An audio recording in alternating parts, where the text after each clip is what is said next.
Hey everybody, Andy here with Mossy Creek Fly Fishing. Today is Monday, August 26th, and I'm bringing you the fishing forecast this week. We had a nice reprieve from some of the heat last week. We had some nights down into the 40s. Water temperatures dropped significantly. We had river temperatures down in the 60s. But this week the heat is returning, so looks like most of this week we're going to have, back to that usual summertime weather, temperatures in the 90s, some days in the 80s, but it's going to be hot. Our nighttime temperatures are going to be getting back up into the upper 60s, so we're back to kind of regular summertime conditions, and that means we're getting back to a lot of what we were telling y'all a few weeks ago as far as our fishing forecast went. So let's start by talking a little bit about our trout streams. We're getting to the point now where without rain, our brook trout streams have gotten pretty darn low and clear again. So probably best to look at other options right now. Your brook trout fishing is going to be a little slow and a little bit tough, and we'll just watch for a little bit more rain. And if we do get that, just like we had after that tropical system, we'll have some good days of fishing following that when we get a good push of water through and temps drop a little bit. So you can keep your eye on that. We do have a couple days of potential rain forecasted this week. It doesn't look like anything real major, but towards the latter half of the week, this upcoming weekend, we might get some rain. So something to keep our fingers crossed for.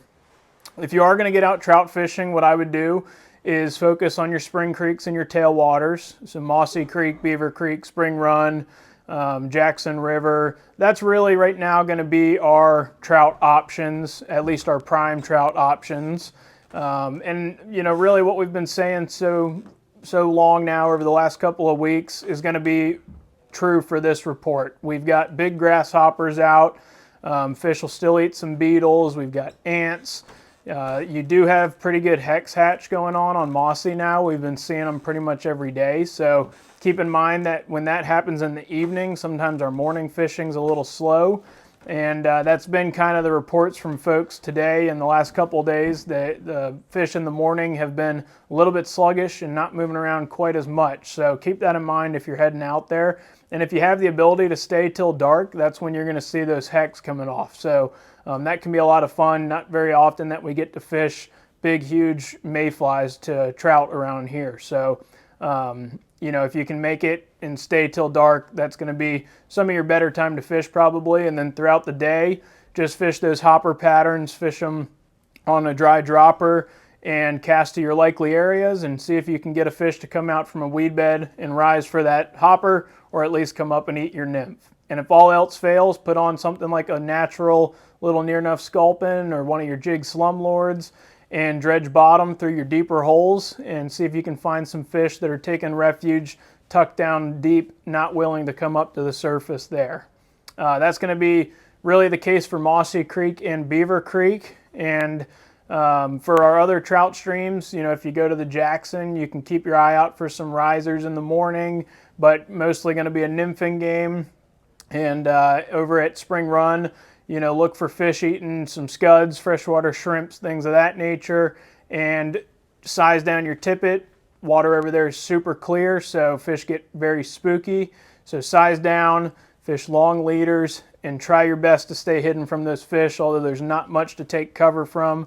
But if you keep at them, a lot of the times you can get those fish to eat something.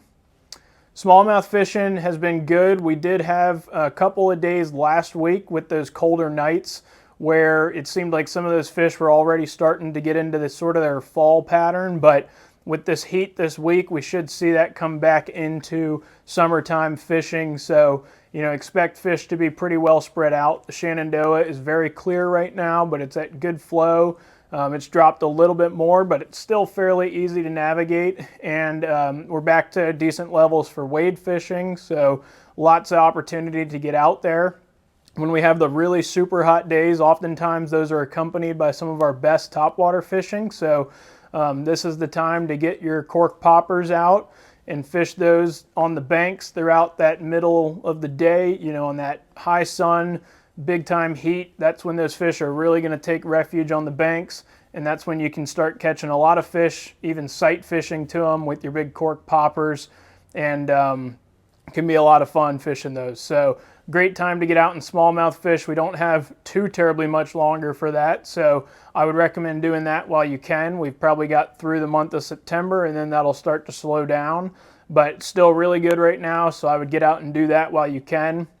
I fished a few days last week out there and did find fish eating on top here and there, but also did well fishing crayfish patterns and some of your faster, deeper runs. So keep that in mind. Some of those numbers of fish will be piled into some of those areas. But again, I think you're probably going to find your biggest fish are going to be eating bugs on the bank or sitting off of major ledges where you can drop a crayfish down to them in those kinds of spots. That's going to be it for the report this week. Again, we'll keep our fingers crossed for some rain at the end of the week, and we'll be back to update you next week and let you know if we got any. Thanks so much, and we'll see you next time.